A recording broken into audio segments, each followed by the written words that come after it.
आपने पारस पत्थर के विषय में सुना है? किसने किसने सुना है?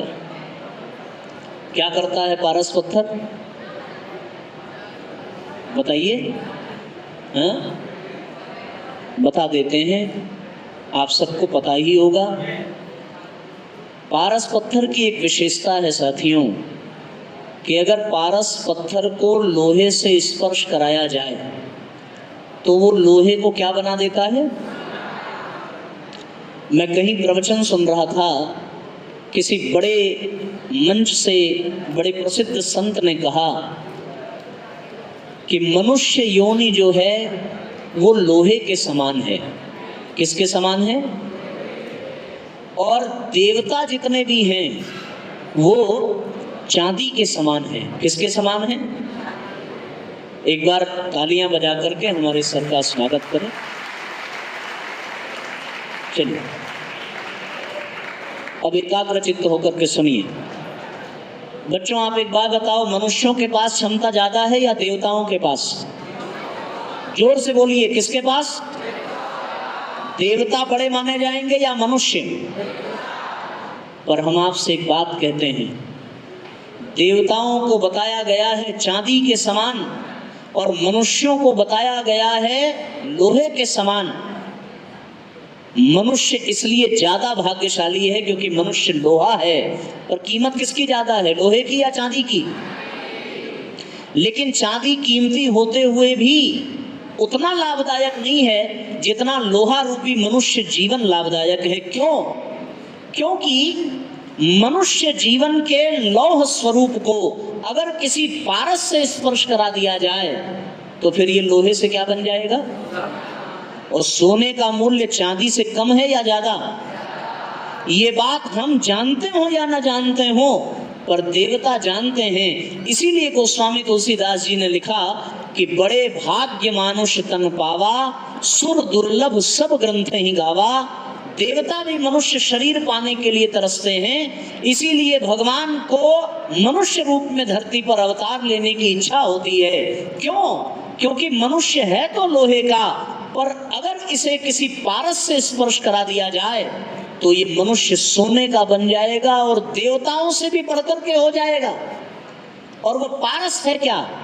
मैं क्षमा चाहूंगा, हमारे बड़े भैया बैठे हैं, इन्होंने एक बात कही कि गायत्री मंत्र वो साबुन है जो हमें कुंदन बना देता है, स्वच्छ कर देता है।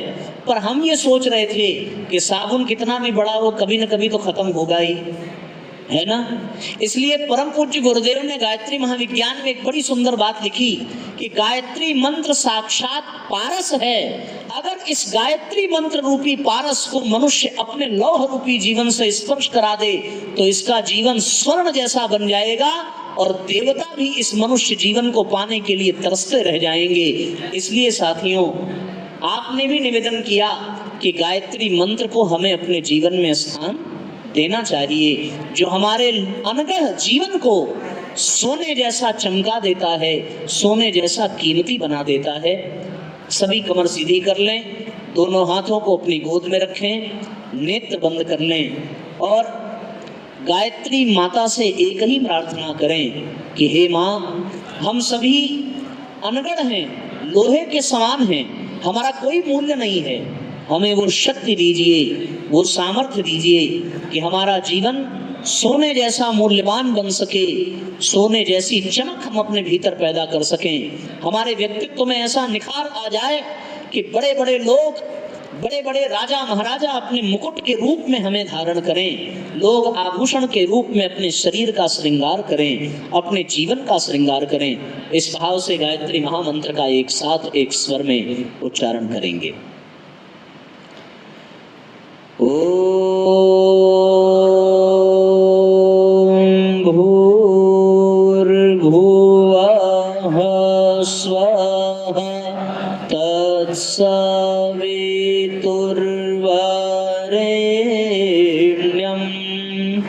भर्गो देवस्य धीमहि धियो यो नः प्रचोदयात्।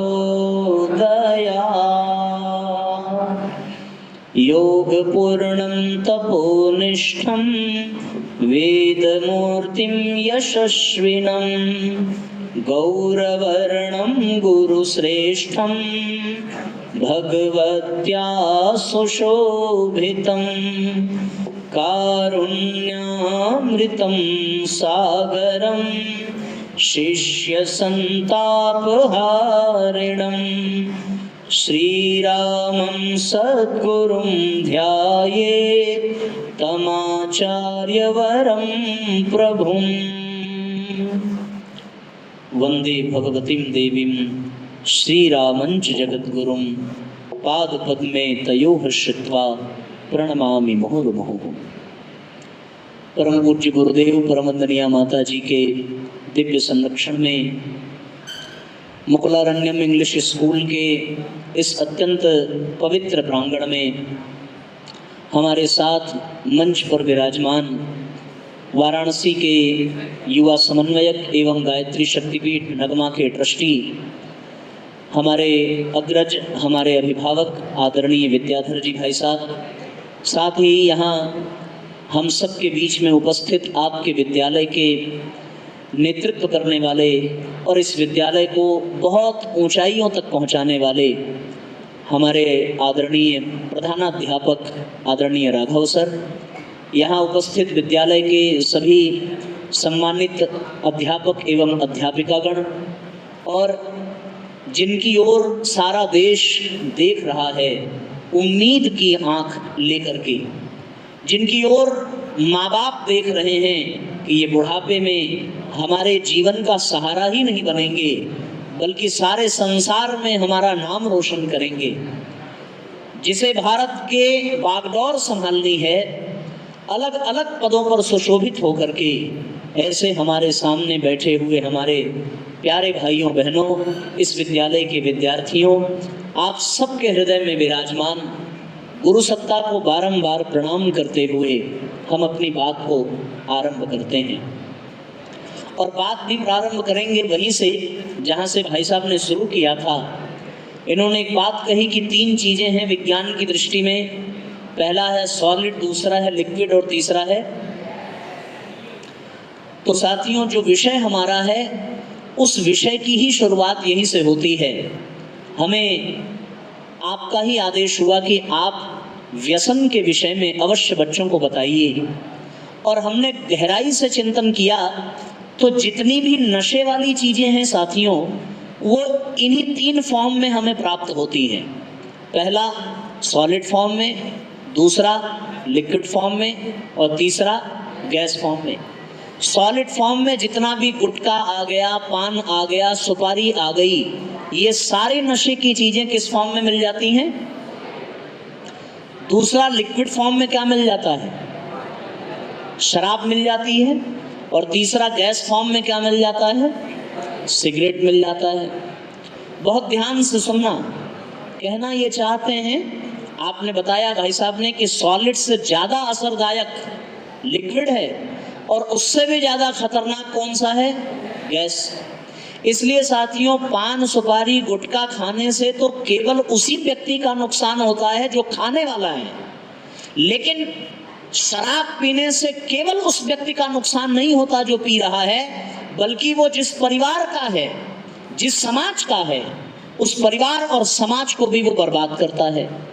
पर साथियों, धूम्रपान करने वाला इससे भी ज़्यादा खतरनाक सिद्ध होता है, क्योंकि पान सुपारी खाने वाला केवल अपने को बर्बाद करेगा, शराब पीने वाला केवल परिवार को बर्बाद करेगा, लेकिन धूम्रपान करने वाला न केवल परिवार, न केवल स्वयं को, बल्कि वो पूरे के पूरे देश, पूरे के पूरे वातावरण को प्रदूषित करता है और बर्बाद करता है।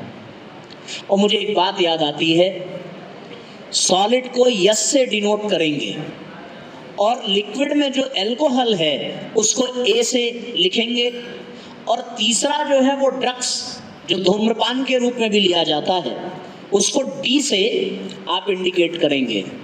तो यस यानी सॉलिड, ए फॉर एल्कोहल और डी फॉर ड्रग्स। SAD मिलाकर के हुआ क्या? सैड मतलब बच्चों, सैड मतलब जितना मुस्कुरा रहे हैं आप, इतना अच्छा अर्थ नहीं है सैड का। दुख अपने आप में बड़ा भयंकर होता है। भगवान की कृपा है कि हम लोगों ने दुख देखा नहीं है, या देखा भी होगा तो जिस दुख को हमने अपनी आंख से देखा है उसको आप अनुभव भी नहीं कर सकते। मेरा एक कार्यक्रम था लखनऊ मेडिकल कॉलेज में, और ये कार्यक्रम था आज से 3 साल पहले। 60 बाई 80 का हॉल था मेडिकल कॉलेज में, और आप सब जिस उम्र में यहाँ बैठे हैं, 4-5 साल की उम्र के आसपास के लोग उस हॉल में मरीज के रूप में भर्ती थे। हमने एक एक मरीज को पास से जाकर के देखा है। किसी का फेफड़ा सड़ गया, किसी का लंग्स सड़ गया, किसी के गले में कीड़ा पड़ गया, और उनके माँ बाप भी उसी हॉस्पिटल में उनके पास बैठे हैं और रोने पर विवश हैं। जिन माँ बाप ने गहने बनाए थे कि अपने जीवन का श्रृंगार करेंगे या बच्चों के विवाह में पहनेंगे, उन माता पिता को अपने गहने बेच करके बच्चों की जान बचानी पड़ रही है। जिन बच्चों से ये उम्मीद की गई थी कि ये आगे चल करके देश का नाम रोशन करेंगे, उन बच्चों को अपने ही जीवन का ठिकाना नहीं रहा। हमने वो दृश्य देखा है, और वो हाथ जोड़ करके रो रो करके हम लोगों से ये प्रार्थना कर रहे थे कि आप तो गायत्री परिवार के हैं, आप तो गायत्री मंत्र जपते हैं, आप अपने गुरुदेव से प्रार्थना करिए कि हमारे बच्चे को बचा दें। उनकी रुदन देख करके अंतरात्मा में इतनी पीड़ा हो रही थी। हम लोग मन में यही सोच रहे थे कि दोष तो माँ बाप का नहीं है, दोष किसका है? उनका है जिन्होंने गलत चीजों का सेवन किया। भैया अभी मनुष्य जीवन की गौरव गरिमा बता रहे थे। आपने सुना होगा ना कि मनुष्य जीवन कितने लाख योनियों को पार कर लेने के पश्चात प्राप्त होता है। शास्त्रों में तो लिखा है कि 84 लाख योनियां हैं मनुष्य जीवन से पहले हमें प्राप्त होती हैं, और अंतिम योनि है मनुष्य शरीर की। इसके बाद हमारे ऊपर निर्भर करता है कि हम पीछे की योनियों में जाएंगे या इसके आगे की योनियों में जाएंगे। पर साथियों, मैं बैठ करके एक दिन सोच रहा था कि अगर मनुष्य शरीर सबसे अधिक मूल्यवान है तो फिर इसे किसी मूल्यवान रत्न से भगवान को बनाना चाहिए था। सबसे मूल्यवान रत्न किसको माना गया है? हीरा, नीलम या सोने से बना देते तब भी संतोष होता कि ये बड़ा कीमती शरीर है। पर बनाया किस चीज से? बताओ भाई। मिट्टी से। क्या मिट्टी का भी कोई मूल्य है? सोने का तो मूल्य है ना। और मनुष्य शरीर 84 लाख योनियों में सबसे अधिक मूल्यवान है, पर इसे किसी धातु से क्यों नहीं बनाया? इसे मिट्टी से क्यों बनाया? परम पूज्य गुरुदेव ने प्रज्ञा पुराण में एक बड़ी सुंदर बात लिखी है, क्योंकि मूल विषय प्रज्ञा पुराण हमारा है। और अब तक साथियों 170 प्रज्ञा पुराण की कथाएं हमने कही हैं, तो हमें उसमें एक बात गुरु जी की लिखी हुई मिली कि परमात्मा ने अपनी समस्त विभूतियां, समस्त शक्तियां मनुष्य के शरीर में बीज रूप में प्रदान की हैं। उस दिन हमें समझ में आया कि मनुष्य शरीर को भगवान ने मिट्टी का क्यों बनाया, क्योंकि बीज मिट्टी में ही पलता है, बड़ा होता है, और वही बीज एक दिन आगे चलकर के वृक्ष बनता है। बात जब गहराई से सोचने पर निष्कर्ष ये निकला कि इसी मिट्टी से ही तो सोना भी निकल करके आता है, इसी मिट्टी में हीरा भी दफन है, इसी मिट्टी को हम सोने और हीरे जैसा बना सकते हैं। लेकिन कब? जब हम बीज का सही उपयोग करें, सही खाद पानी दें। आप पेट्रोल की गाड़ी में डीजल डाल दीजिए, मिट्टी का तेल डाल दीजिए, तो गाड़ी का क्या हाल होगा? हमें मिट्टी का ये शरीर भगवान ने दिया था, इसमें हमें वो चीजें डालनी चाहिए थी कि जिससे ये बीज बड़ा होकर के वट वृक्ष बनता और जीवन को हम स्वर्ण के समान बना सकते। पर हमने इसमें उन खाद्य सामग्रियों को डाला कि वो बीज बढ़ने की बजाय सड़ करके, गल करके नष्ट हो गया, और हमें न उस वट वृक्ष की छांव मिली, न हमें उस वृक्ष का फल मिला, न हमें उसकी औषधि मिली, न उसकी प्राणवायु मिली, और जीवन ठूंठ बन करके रह गया। बनाया किसने? एक बच्चा परम पूज्य गुरुदेव के पास गया और जाकर के उनसे कहने लगा कि गुरुदेव, हमारी सिगरेट नहीं छूटती। क्या कहा? सिगरेट नहीं छूटती। गुरुजी ने मुस्कुराते हुए उसके कंधे पर हाथ रखा और गुरुजी ने उससे पूछा कि बेटा सिगरेट पीता कौन है? उसने कहा गुरुदेव हम ही पीते हैं। फिर गुरुदेव ने कहा सिगरेट आती कहाँ से है? बोले दुकान से। बोले दुकान जाता कौन है? हम जाते हैं। खरीदने के लिए पैसा जेब से कौन निकालता है? हम निकालते हैं। खरीद करके कौन ले आता है? हम ले आते हैं। पीने के लिए उस सिगरेट में माचिस कौन लगाता है? हम लगाते हैं। पीने के लिए मुंह में कौन डालता है? हम डालते हैं। और आज रोना ये रो रहे हैं कि सिगरेट हमसे छूटती नहीं है। करने को हम सब कर रहे हैं और मुंह से कह रहे हैं कि छूटती नहीं है। इसका मतलब क्या हुआ? इसका मतलब ये हुआ कि जब कभी भी हमें ग्लानि होती है या किसी ने अपमानित कर दिया तो अपने दोषों का भान हो जाता है, और भान होता है तो मन ये करता है कि काश हम इसे छोड़ पाते, काश हम इससे बच पाते।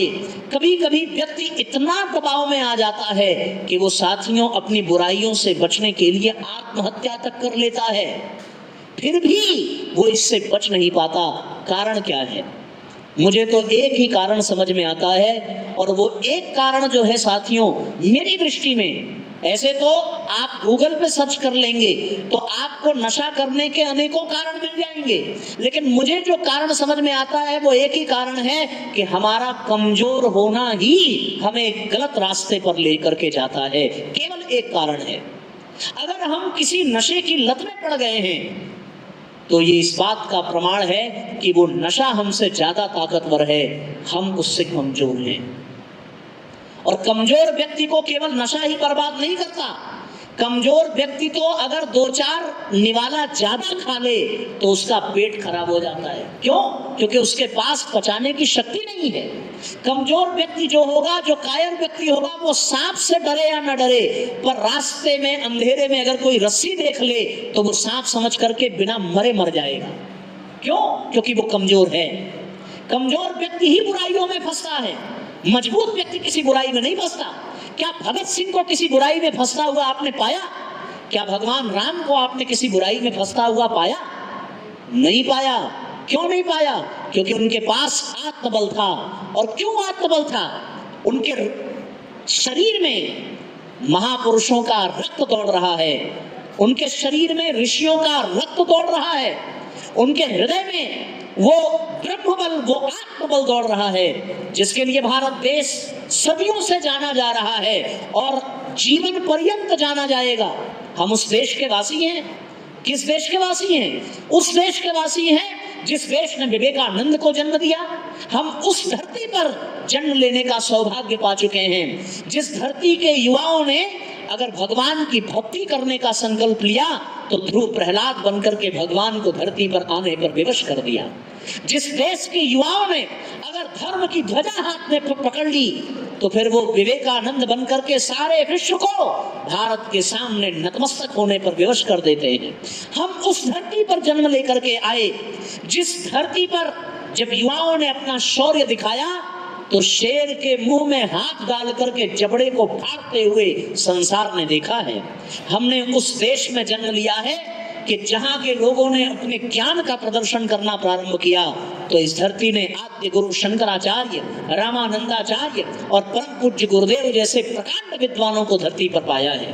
हम उस देश के वासी हैं साथियों, जिस देश के लोगों ने जब अपने भीतर कवित्व की गरिमा को जन्म दिया तो हमारे देश ने तुलसीदास, मीराबाई, रैदास और कबीरदास को पाया है।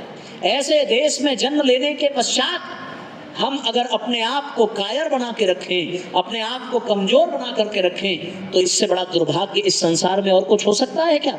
इससे बड़ा दुर्भाग्य और कुछ नहीं हो सकता। ये देश केवल पुरुषों का ही देश नहीं रहा है। स्त्रियों ने, महिलाओं ने भी अपने बहादुरी का प्रमाण दिया है।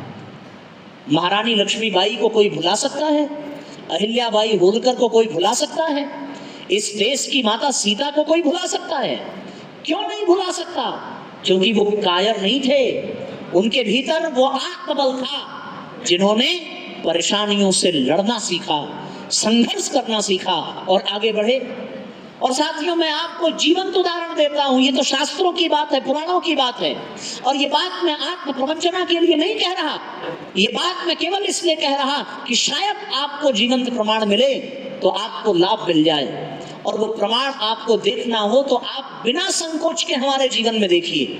और ये इसलिए हम दिखा पा रहे हैं क्योंकि जिस गुरु की उंगली पकड़ करके हम लोगों ने चलना सीखा है, वो केवल उंगली पकड़ करके चलाता नहीं है, बल्कि वो अपनी गोद में बिठा करके लक्ष्य तक पहुंचाता है। और ये साथियों हमारे जीवन में इसलिए देखने को मिलता है कि 12 मई 2015 को जब हम ट्रेन से गिरे और वहीं हमारे दोनों पांव कटे, जैसे तैसे इलाज हुआ और हम घर वापस आए। आप विश्वास नहीं करेंगे, हमें रत्ती भर इस बात का कष्ट नहीं था कि हमारे पैर कट गए, क्योंकि जब हमारा एक्सीडेंट हुआ साथियों तो ट्रेन से गिरने के बाद एक ही पैर कटा था। और कहां से कटा था? जितने ऊपर तक हम लोग शॉक्स पहनते हैं, मोजा पहनते हैं, वहीं तक पैर कटा था। और आप विश्वास नहीं करेंगे, पैर कटने के बाद हमने मोबाइल से अपने पिताजी को बनारस में फोन किया कि हमारे साथ ऐसी घटना घट गई है, आप जल्दी कोई व्यवस्था बनाइए। उसके बाद अपने कटे हुए पैर को मैं अपने हाथ में लेकर के अस्पताल गया। ये इसलिए नहीं कह रहा कि कोई पिक्चर का सीन बता रहे हैं। आपने उस समय लोगों ने जो क्लिप बनाया था उसे देखा होता तो आपको सहज विश्वास होता, पर मैं सत्य कह रहा हूं। और जब हम हॉस्पिटल पहुंचे हैं, एक्सीडेंट हुआ सवेरे 8:30 बजे, हॉस्पिटल पहुंचे हम 1:30 बजे। 1:30 बजे तक स्थिति इतनी भयावह थी कि डॉक्टर ने जवाब दे दिया था कि हम प्रयास तो करेंगे। और प्राण बचाने के लिए उनको दूसरा पैर भी काटना पड़ा। अगले दिन आईसीयू में पिताजी आए तो मैंने अपने आंख के सामने तो देखा था कि एक ही पैर कटा है। हमने होश में आने के बाद अपने पिताजी को एक बात कही कि आप दुखी बिल्कुल मत होइए, हमारा एक पैर है, हम जीवन बहुत अच्छे से बिता लेंगे, हमने बैसाखी पर भी लोगों को चलते देखा है। तो पिताजी ने कहा कि बेटे एक नहीं दोनों पैर कट गया है।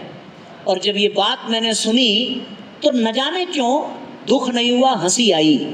और हंसी आई तो हमने हंसते हुए उनसे कहा था कि फिर तो अब आराम करने को समय मिलेगा।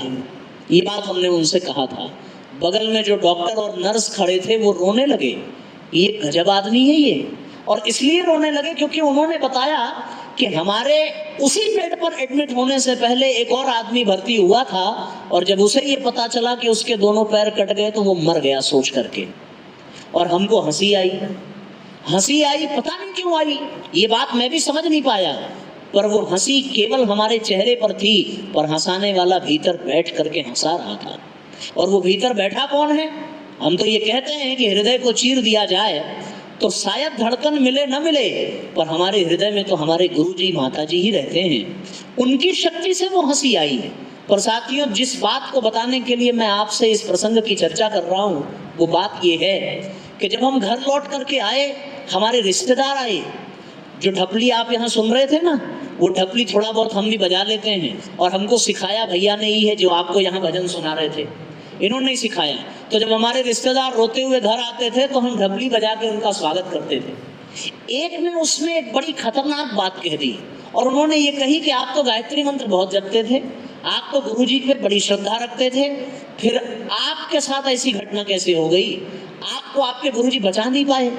और जब उन्होंने ये बात कही बच्चों, तो हम एकदम से सहम गए, हमारे नेत्रों से आंसू गिरे और इतना भयंकर दुख हुआ। इसलिए दुख नहीं हुआ कि हमारे साथ कोई घटना घटी, दुख इसलिए हुआ कि किसी जन्म का प्रारब्ध हमारा था, कोई कुकर्म हमारा रहा होगा, पर आज मेरे पाप के कारण हमारे गुरुदेव पर उंगली उठ रही है, उनको लांछन लगाया जा रहा है कि वो बचा नहीं पाए।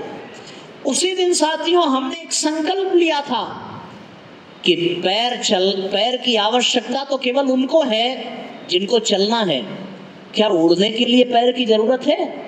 हमने संकल्प लिया कि हम चल नहीं सकते लेकिन हम दुनिया में उड़ करके दिखाएंगे। और उसी दिन संकल्प कर लिया कि गुरु जी के काम के सिवा दूसरा काम करना नहीं है, दुनिया के कोने कोने में जाना है, गुरुदेव का संदेश पहुंचाना है। और इस लक्ष्य के साथ जब चले तो आज वही लोग ये बात कहते हैं कि वास्तव में अगर आपके साथ ये घटना न घटी होती तो आप भी किसी कंपनी में किसी पद पर होते और केवल घर से ऑफिस की यात्रा होती। पर अच्छा है, आपके ऊपर आपके गुरुजी की बड़ी कृपा है कि आप वास्तव में चल नहीं रहे हैं, उड़ रहे हैं। और ये बात सत्य सिद्ध कब हो गई? गोस्वामी जी ने लिखा सर मूक होई बाचाल पंग चढ़ई गिरिवर गहन। ये तब सिद्ध हो गया जब पिछले साल हम बद्रीनाथ की पहाड़ी चढ़ करके आए और 4 धाम की यात्रा करके आए। उस दिन समाज ने ये जान लिया कि व्यक्ति पैरों से नहीं चलता, व्यक्ति आत्मबल से चलता है। और ये होता कब है? ये उसी मंत्र के बल पर होता है जिसे हमने पारस कहा। ये उसी शक्ति के बल पर होता है जिसे हम बार बार गुरुदेव कह करके संबोधित कर रहे हैं। तभी वो संकल्प जगता है, तभी वो आत्मबल जगता है। और जब ऐसा आत्मबल जग जाता है ना, तो दुनिया की बड़ी से बड़ी समस्या क्या हो जाती है? छोटी। भाई साहब ने कितनी सुंदर बात कही कि हमें छोटी से छोटी समस्या बर्बाद कर देती है, पर अगर हमारे भीतर आत्मबल हो तो बड़ी से बड़ी समस्या को हम बर्बाद कर देते हैं। वो शक्ति, वो सामर्थ्य अपने भीतर साथियों जगाना पड़ेगा। हम किसी दुर्व्यसन में न फंसें। मैं ये तो नहीं कहता कि आप कोई नशा करते होंगे, पर भय इस बात का है कि हमारे समाज का वातावरण ऐसा है कि लोग नशे में फंसते जा रहे हैं। और साथियों, दुर्भाग्य की बात यह है कि हम लोग भारत को सबसे अधिक युवा देश कहते हैं, लेकिन साथियों दुर्भाग्य यह है कि जितने नशेड़ी भारत देश में आपको मिल जाएंगे, उतना आपको किसी और देश में नहीं मिलेंगे। और नशा करने वालों की संख्या और उनकी उम्र जो है वो 40 साल से नीचे की है। नीचे की कम उम्र के लोग अधिक नशे के चंगुल में फंसते जा रहे हैं। वो नशा जो हमारे भविष्य को बर्बाद कर देता है। आप 3 इंच की सिगरेट पीते हैं, पर साथियों हम सिगरेट नहीं पीते। सिगरेट 3 इंच की, पर वो 3 फुट के आदमी को पी जाती है, पता नहीं चलता। आप कहेंगे ना साहब पैसा हमारा, हमारी मर्जी, हम चाहे जो करें, हम चाहे सिगरेट पिए चाहे दारू पिए, आपसे क्या मतलब? भैया आपको बर्बाद होना है तो आपको पूरी छूट है, आप बर्बाद होइए, लेकिन कम से कम दूसरों को तो मत करिए। आज सर्वे हुआ है, उतना फेफड़ा उन लोगों का खराब नहीं है जो सिगरेट पीते हैं, उससे ज्यादा उन लोगों का खराब है जो नहीं पीते। और कारण क्या है? कारण ये है कि पी पी करके हवा को बर्बाद कर दिया है पीने वालों ने, और झेल रहे हैं वो बच्चे जो बिल्कुल मासूम हैं। 2012 की रिपोर्ट आप उठा करके देखना, दिल्ली में 12,000 बच्चे मर गए केवल फेफड़े के रोग के कारण। और कारण ये पता चला कि केवल और केवल वायु का प्रदूषण हुआ। कैसे? उनकी वजह से जो पी रहे हैं। तो हमें चिंता उनकी नहीं है जो पीना शुरू कर चुके हैं, हमें चिंता उनकी है जो अभी पीने से बचे हैं। और वो आप सब हैं, आप अभी बचे हैं, आप बचे रहें। इसलिए साथियों हम आपके बीच में ये कहने आए हैं कि अपने आप को कमजोर मत होने देना। आपका आत्मबल कमजोर हुआ तो बात बिगड़ी, और कमजोर हुआ। मैं आपको एक सत्य घटना बताता हूँ। पद्म पुराण में कहानी लिखी है कि एक पंडित जी रास्ते से जा रहे थे। पंडित जी की बात इसलिए कर रहा हूँ क्योंकि ब्राह्मण को सबसे अधिक बुद्धिमान, सबसे अधिक श्रेष्ठ माना गया है, इसलिए हम पंडित जी की बात कर रहे हैं। वो रास्ते से जा रहे थे, कुआं मिला। कुआं देखा है आप लोगों ने? कुएं में क्या होता है? लेकिन उस कुएं में भैया भूत था। क्या था? भूत। देखा है किसी ने? देखा नहीं है तो सुन लो। भूत आया और उसने पंडित जी को मार दिया, खा गया। न मारा न खाया, पकड़ लिया। भूत पकड़ता है, खाता नहीं है। और पकड़ लिया तो पंडित जी घबराए। पंडित जी ने कहा कि हमें छोड़ दो। भूत ने कहा कि आप बड़े पुण्यात्मा हैं, आप अपना कुछ पुण्य हमें दे दीजिए तो हम प्रेत योनि से मुक्त हो जाएंगे, आपको छोड़ देंगे। बोले पुण्य देने के लिए क्या करना होगा? प्रेत ने कहा आपको थोड़ा पाप करना होगा। बोले क्या पाप करने की आवश्यकता है? प्रेत ने कहा आपको 3 काम करना है, तीनों में से कोई एक चयन कर लीजिए। पहला क्या बताया? कि आपको किसी स्त्री के साथ गलत व्यवहार करना है, पहला पाप। दूसरा बताया आपको मांस का भक्षण करना है, किसी जीव का मांस खाना है। और तीसरा बताया आपको शराब पीना है। क्या बताया? आप बताओ, आपके सामने ये विकल्प आ जाए तो क्या करोगे? 1 मिनट शांत रहिएगा। मांस खाने के लिए कौन कौन तैयार हो जाएंगे? हाथ उठाओ। तैयार हो जाओगे ना? शराब पीने के लिए कौन कौन तैयार हो जाएगा? 2 बच्चों ने हाथ उठाया कि हम मांस खाने के लिए तैयार हो जाएंगे। 1 बिटिया ने हाथ उठाया कि हम शराब पीने के लिए तैयार हो जाएंगे। हाँ देखो कैसी शर्म वाली बात है। अभी हम आपसे पूछ दें कि आपने ये हाथ क्यों उठाया तो जवाब नहीं दे पाएंगे। और कोई ऐसा भी है जो ये कहता है कि भैया हम किसी स्त्री के साथ गलत व्यवहार करके निकल जाएंगे? ऐसा कोई हो तो हाथ उठाओ। मन में तो सबके होगा पर उठा नहीं पा रहे हो। बात बताएं साफ। पंडित जी ने पता है क्या किया? पंडित जी ने कहा कि मांस खा लेंगे तो ब्राह्मण धर्म नष्ट हो जाएगा, स्त्री के साथ व्यभिचार करेंगे तो चरित्र नष्ट हो जाएगा, एक काम करते हैं शराब पी लेते हैं, 2 घंटे बाद नशा उतर जाएगा, जैसे थे वैसे हो जाएंगे। पंडित जी ने शराब पी ली, नशा चढ़ गया। और नशे का मतलब पता है साथियों क्या होता है? सारंग संहिता में लिखा है, बुद्धि विलुम्पति यत द्रव्यम मादकारी तदुच्यते। जो हमारी बुद्धि को नष्ट कर दे उसी को नशा कहते हैं। शराब पिया, बुद्धि नष्ट हुई, तो नष्ट बुद्धि के बाद उन्होंने मांस भी खाया और स्त्री के साथ दुराचार भी किया और जीवन उनका पतित हो गया। प्रेत तो मुक्त हो गया पर पंडित जी प्रेत बन गए। निष्कर्ष क्या निकला? निष्कर्ष ये निकला कि संसार में जितने भी अपराध हैं उन सब अपराधों में सबसे बड़ा अपराध क्या है? शराब पीना, नशा करना। ये जान लीजिए, सबसे बड़ा अपराध। महात्मा गांधी ने कहा कि पाप उसको कहते हैं जो अनजाने में होता है, पर अपराध उसको कहते हैं जो जानबूझ करके किया जाता है। अनजाने में किए गए पाप का उतना दंड नहीं मिलता, लेकिन जानबूझ करके किए गए अपराध का बहुत बड़ा दंड मिलता है। साथियों, आज लोग अपराध कर रहे हैं और साथियों आपको हम कुछ आंकड़ा भी देना चाहते हैं। आंकड़ा ये है कि जितने भी परिवार टूट रहे हैं उसमें से 70% गृह कलह अगर है तो केवल और केवल शराब की वजह से है। पति पत्नी का झगड़ा शराब की वजह से, बच्चों का भविष्य चौपट हो रहा है शराब की वजह से। मैं कह तो नहीं सकता, पर हो सकता है कोई ऐसा हो जिसके परिवार में लोग शराब का सेवन करते हों। आप हमसे पूछिए, हम छत्तीसगढ़ में गए थे कथा कहने, और छत्तीसगढ़ में एक गांव है धमतरी जिले में। उस गांव में हम पहुंचे तो उस गांव के लोगों ने कहा कि भैया आप किसी विषय पर प्रवचन मत दीजिए, हम आपसे हाथ जोड़ करके कहते हैं ये गांव ऐसा है जहां घर घर में शराब बनती है और 9-9, 10-10 साल के बच्चे शराब पी रहे हैं, सरकार भी रोक नहीं पा रही है। आप सोचिए वो गांव कैसा होगा। और फिर हम लोगों ने वहां पर कथा की। मैं आपको पेपर की कटिंग दूंगा, आप देखना चाहें तो हम दिखा सकते हैं। वहां के गांव वालों ने संकल्प लिया कि जिस घर में शराब बनेगी उस घर में न कोई अपनी बेटी देगा, न कोई वहां की बेटी से शादी करेगा, और जो बताएगा कि इस घर में शराब बन रही है उसको 20,000 रुपए का पुरस्कार मिलेगा। ये नियम उस गांव में लगा। वो कथा सुनने के बाद लोगों ने संकल्प किया। हमारे पास उन्होंने पेपर की कटिंग भेजी कि भाई साहब आपकी कथा सुनकर के यहाँ ऐसा गांव वालों ने संकल्प लिया है बच्चों का भविष्य बनाने के लिए, और वो हर रविवार को वहाँ व्यसन मुक्ति के लिए रैलियां निकालते हैं। तो ये साथियों अपराध है। 70% गृह कलह अगर हो रहा है तो केवल और केवल दुर्व्यसन की वजह से हो रहा है, केवल और केवल शराब की वजह से हो रहा है। अशिक्षा और गरीबी का कारण क्या है? आप बताओ, दूध महंगा है कि शराब महंगी है? लेकिन आप कहेंगे साहब महंगाई बढ़ती जा रही है और खरीदेंगे शराब। आप कहेंगे हम तो दूध पीते हैं, पर हम आपको आंकड़ा दे रहे हैं। लॉकडाउन में, कोविड में सब कुछ बंद था कि नहीं था? लेकिन साथियों 3 महीने के बाद सबसे पहले अगर कोई दुकान खुली तो वो कौन सी दुकान खुली?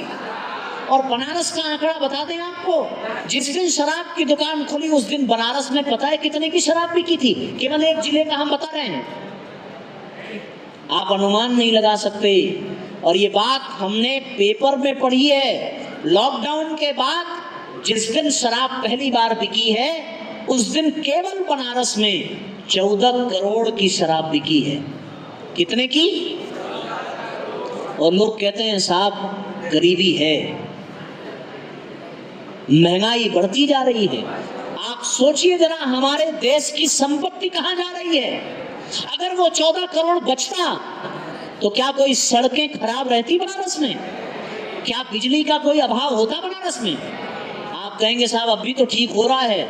अरे ठीक हो रहा है तो आपका क्या योगदान है उसमें? ये दुर्व्यसन हमारे समाज को बर्बाद कर रहा है। और साथियों आपको एक और रिकॉर्ड देते हैं। 2020 में, किस सन में? ये रिपोर्ट कह रही है WHO की। क्या रिपोर्ट कह रही है? कि 2020 में साथियों 10 करोड़ लोग मरे हैं पूरी दुनिया में। किसकी वजह से? शराब और तंबाकू की वजह से। 10 करोड़ लोग किसकी वजह से? शराब और तंबाकू की वजह से। तो गृह कलह का कारण नशा। आप बोलो जोर से, नशा। गृह कलह का कारण, परिवार के खंडन का कारण, गरीबी का कारण, भविष्य की बर्बादी का कारण, अशिक्षा का कारण केवल नशा है और कुछ नहीं है। नशे में पैसा बर्बाद हुआ तो घर की कटौती हुई। आपको पता नहीं होगा पर लोगों ने अपने घर के गहने तक बेच दिए हैं, यहाँ तक कि जमीन जायदाद भी बेच दिया है नशा करने के लिए। एक आदमी की तबीयत खराब हुई, उसने अपने मित्र से जाके कहा कि भैया बुखार है, ठीक नहीं होता। तो उसके मित्र ने कहा कि एक पैक लगा लो, ठीक हो जाएगा। तो उसके मित्र ने कहा कि शराब से बुखार चला जाएगा? तो उसने मुस्कुराते हुए कहा कि भैया हमारा अनुभव है, शराब से हमारा जमीन जायदाद घर परिवार चला गया तो बुखार कौन से खेत की मूली है। बात तो हंसने की है पर है बड़ी खतरनाक। ये शराब है ही ऐसी। आपका जीवन इसमें फंसे ना, इसके लिए हमें अपने संकल्प को, अपने आत्मबल को मजबूत करना पड़ेगा। आप व्यक्तित्व निर्माण अपना कर ही तक पाएंगे जब दुर्व्यसन से बचेंगे। जब तक आप दुर्व्यसन से बचेंगे नहीं, तब तक आप अपने जीवन का निर्माण कर नहीं पाएंगे। और एक बात मैं आपसे कहता हूं साथियों, कि हमें यहाँ ये संकल्प लेना है कि न हम करेंगे भविष्य में, और हमारे संपर्क में जो आएगा उसको हम करने भी नहीं देंगे। आदमी करता क्यों है? मैंने अपनी आंख से देखा है, केवल और केवल अपने दोस्तों के दबाव में वो नशा करना शुरू करता है। आप पूछोगे कैसे? ये हमारा जो आर्टिफिशियल पैर लगा है ना, ये इसकी एक ब्रांच खुली है अभी बनारस में। जब मेरा ये इलाज हुआ तब वो बनारस में शाखा नहीं थी, पूरे भारत में केवल लखनऊ में थी और दिल्ली में, क्योंकि ये यूके की कंपनी से बन करके आता है। बनारस में भी एक ब्रांच खुला, और बनारस में ब्रांच खुला तो वो अपना प्रचार प्रसार करने के लिए ट्रामा सेंटर में उन लोगों ने कांटेक्ट किया, और जितने भी ऑर्थोपेडिक डॉक्टर थे उनसे कंपनी वाले मिले, उनको होटल में इनवाइट किया, और इनवाइट करके उसमें हमें भी इनवाइट किया गया था कि ताकि वो ये प्रूफ दे सकें कि ऐसे लोगों को भी हम चलना सिखा देते हैं जिनके पास उनके घुटने भी ना हो। हमारे दोनों घुटने नहीं हैं, तो उन्होंने हमको डेमो के लिए बुलाया था कि आप आइए और ऑर्थोपेडिक डॉक्टर को चल करके दिखाइए, ताकि उनको ये लगे कि बिना घुटने का आदमी भी चल सकता है। तो वो हमें पेशेंट देंगे, हम उनको जो है डिलीवरी करेंगे। और जब भोजन का क्रम प्रारंभ हुआ तो उन बड़े बड़े डॉक्टरों के सामने कंपनी के जो अधिकारी थे उन्होंने बोतलें खोल खोल करके देना प्रारंभ किया। तो कुछ डॉक्टरों ने तो पीना प्रारंभ किया। एक डॉक्टर थे, उनका नाम तो मैं आपसे नहीं लूंगा क्योंकि वो अभी भी कार्यरत हैं ट्रामा सेंटर में। उनसे कहा गया कि सर आप लीजिए ना, तो उन्होंने कहा कि नहीं नहीं आज नहीं लेंगे। उन्होंने कहा सर पीते तो हैं ना? उन्होंने कहा कि हाँ पीते हैं पर आज नहीं लेंगे। क्यों नहीं लेंगे? उन्होंने कहा कि कल सवेरे अर्ली मॉर्निंग में मुझे एक ऑपरेशन करना है, अगर मैंने पी लिया तो काम बिगड़ जाएगा। और कंपनी के अधिकारी कहते हैं सर ऑपरेशन तो होता रहेगा, आपसे हमारी कब मुलाकात होगी, आइए ना एक बार साथ में पी लिया जाए। और मुझे आश्चर्य हुआ कि वहां वो कमजोर पड़ गए, वहां उनकी ताकत खत्म हो गई। वो भूल गए अपने गौरव, अपनी गरिमा को, अपने पद को, अपनी प्रतिष्ठा को, अपने उत्तरदायित्व को। वो भूल गए अपने बीवी, अपने बच्चों को, अपने माँ बाप को। और वहां उन लोगों ने उनके साथ बैठ करके शराब को स्वीकार किया। उस दिन मुझे ये समझ में आया कि व्यक्ति बर्बाद कैसे होता है।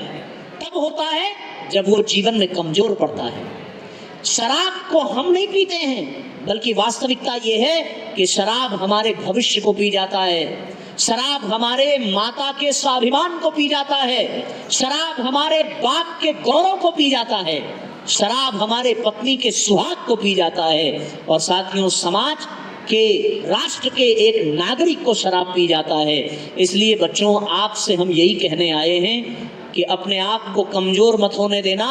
जो दोस्ती का दावा करे कि तुम्हें मेरे दोस्ती की कसम मेरे साथ आज एक बार तो लेना ही होगा, उस दिन तक करके खड़े हो जाना और धिक्कारते हुए कहना कि ऐसे दोस्त से भगवान बचाए तो अच्छा है जो गलत रास्ते पर लेकर के जाता है। ऐसा दोस्त हमें नहीं चाहिए। ऐसे दोस्त से अच्छा वो शत्रु है, वो दुश्मन है जो कम से कम सामने से वार तो कर रहा है, पर ऐसा दोस्त किस काम का जो हमारे जीवन को नशे की ओर ले जाए। ऐसे दोस्तों से बचना और उन दोस्तों से नाता तोड़ देने की आवश्यकता है। इसलिए साथियों, कमजोर मत होना, और मजबूत होने के लिए करना क्या पड़ेगा बताओ?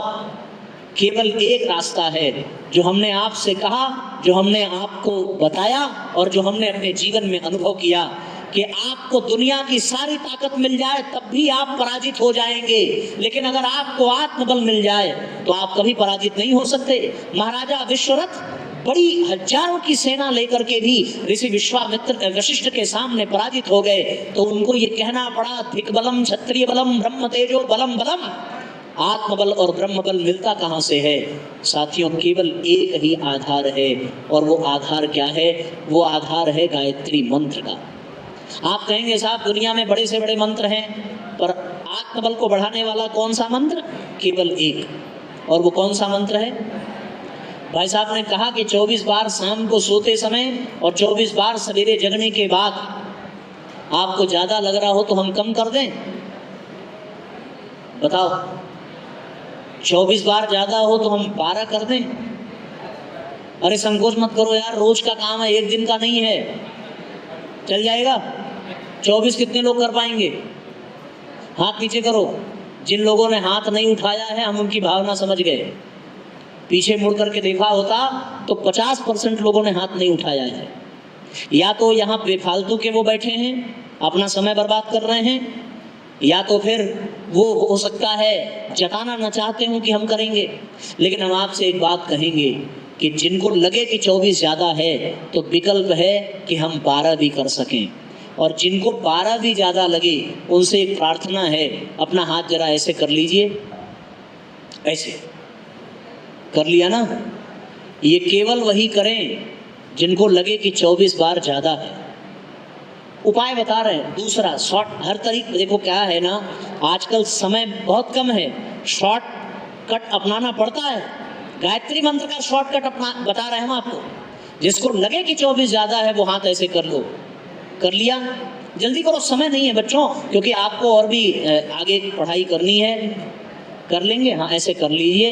अब हम आपसे प्रार्थना पूर्वक कहते हैं और मंच से ये बात कह रहे हैं कि जिनको लगे कि 24 बार गायत्री मंत्र ज़्यादा है ना, वो आज घर जाना और इसमें चुल्लू भर पानी भर लेना और डूब के मर जाना।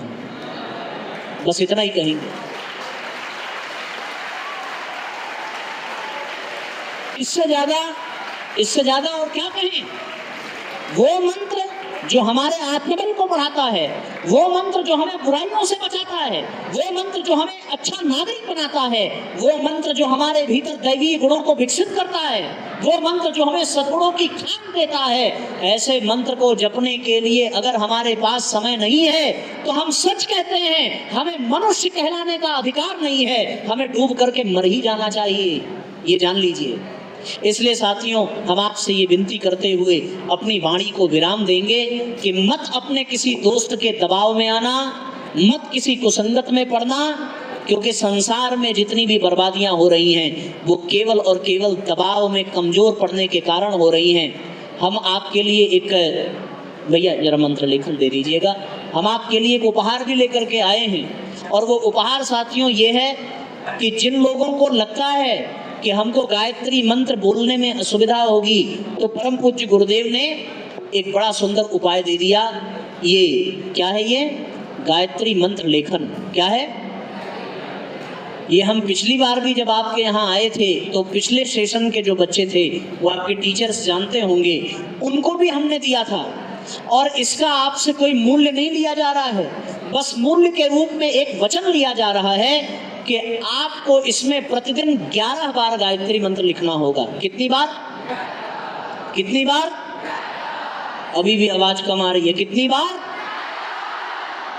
बस 11 बार, क्योंकि इसमें लिखा है कि जिसने 11 बार गायत्री मंत्र लेखन किया उसे 1 माला गायत्री मंत्र जपने का पुण्य मिलता है। और इसका सबसे बड़ा लाभ क्या है? इसका सबसे बड़ा लाभ ये है कि आपका आत्मबल इतना बढ़ जाएगा कि दुनिया की बड़ी से बड़ी समस्या भी आपको छोटी से छोटी लगेगी।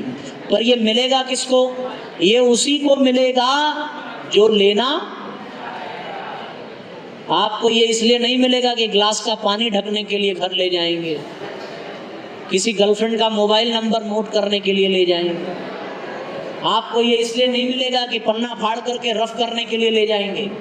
ये आपको ले जाना है और अपने घर में उस स्थान पर रखना है जो स्थान बहुत शुद्ध और पवित्र होता है। उस स्थान पर रखेंगे और आप लिखने से पहले एक ही भाव लेकर के लिखेंगे कि ये मंत्र हमें वो शक्ति दे कि हम अपने आप को बुराइयों से बचा सकें। बुराइयां केवल शराब की ही नहीं हैं। आप जिस उम्र में हैं उस उम्र में नशा तो है ही, पर साथियों नशा केवल खाने पीने का ही नहीं होता। आजकल नशा इस बात का भी बढ़ता जा रहा है कि हमारी युवा पीढ़ी पॉर्न वीडियोस की ओर भी बढ़ रही है, एडल्ट मूवीज की ओर बढ़ रही है और अपने चरित्र को गिराती जा रही है, अपनी जीवनी शक्ति को बर्बाद करती जा रही है। आप गायत्री मंत्र लिखना और इस विश्वास के साथ लिखना कि आपके भीतर वो आत्मबल बढ़ता चला जाए, आपके भीतर वो प्रतिभा बढ़ती चली जाए कि दुनिया की बड़ी से बड़ी ताकत भी आपको बुरे मार्ग पर जाने के लिए विवश न कर सके। मुझे एक अंतिम बात आती है याद, ये उदाहरण देकर के अपनी बात को विराम करेंगे कि महात्मा गांधी जब विदेश गए और उनके दोस्तों ने उनसे कहा नॉनवेज खाने के लिए, तो महात्मा गांधी ने कहा कि भैया हम नहीं खा सकते। दोस्तों ने कहा कि आपको हमारे दोस्ती की कसम। महात्मा गांधी खड़े हो गए, उन्होंने कहा कि मुझे ऐसे दोस्त नहीं चाहिए जो हमें गलत करने के लिए विवश करते हैं। और उन्होंने मांसाहार का सेवन नहीं किया। परिणाम क्या निकला? परिणाम ये निकला कि उनके दोस्तों ने कहा कि जब मोहनदास नॉनवेज नहीं खाएगा तो आज से हम लोग भी नहीं खाएंगे, और उनका जीवन बदलता चला गया। महात्मा गांधी महात्मा बने तो अपनी बुराइयों से अपने आप को बचा करके। इसलिए साथियों हम आपसे ये प्रार्थना करेंगे, ये पत्रिका मंत्र लेखन की हम आपके विद्यालय में दे करके जाएंगे, पर मिलेगा उसी को जो लोग ईमानदारी पूर्वक लिखने को तैयार होंगे। ये आपके प्रिंसिपल सर के हम देंगे और विद्यालय प्रबंधन से हमारी प्रार्थना है कि उन विद्यार्थियों को पूछ करके दिया जाए जो लिखें और लिख करके वापस करें। इसको हम फिर से कलेक्ट करेंगे अवश्य। आपको ये छोटा सा काम करना है। और साथियों हम आपसे ये प्रार्थना करते हैं कि आप नियमित रूप से ये कॉपी ये तो भर जाएगी, पर आप अपने से एक कॉपी बनाइए, डायरी बनाइए जिसमें 11 बार गायत्री मंत्र लेखन लिखिए। इसमें एक छोटी सी बात और है, जीवन विद्या चार्ट दिया हुआ है। ये जीवन विद्या चार्ट जिसमें सवेरे से लेकर के शाम तक हमें किस प्रकार की दिनचर्या अपनानी चाहिए उसको भी यहाँ फॉलो करने की बात की गई है। अगर आप फॉलो करें तो उस पर यस का निशान, और न फॉलो करें तो उस पर क्रॉस का निशान। और आत्म मूल्यांकन करने की बात है कि हम अपने जीवन को कैसा बनाना चाहते हैं, अपने जीवन में आगे बढ़ना है। तो साथियों बुराइयों से बचना होगा, और बुराइयों से बचाने के लिए जो आत्मबल चाहिए वो गायत्री मंत्र से मिलता है। ऐसे मंत्र को पा करके हम बड़ी से बड़ी बुराइयों से बच सकते हैं। नशा और दुर्व्यसन तो बहुत तुच्छ चीज है। इसी भाव के साथ भारत माता की, भारत माता की, भारतीय संस्कृति की। अब आपको अच्छा लगा हो तो भी ठीक, और न लगा हो तब क्या ठीक, न लगा हो तब क्या ठीक, न लगा हो तो बस इतना ही ठीक। क्या ठीक कि आप आगे बचें या न बचें, पर इतनी देर तो बुराइयों से बच गए, यही ठीक। अगर अच्छा न लगा हो और लग गया होगा तो आप जीवन भर बसते चले जाएंगे। आपके उज्जवल भविष्य की कामना करते हुए और विद्यालय परिवार को हृदय से बहुत बहुत धन्यवाद देते हुए अपनी वाणी को विराम देते हैं। सबको प्रणाम, सबका मंगल हो, सबका धन्यवाद।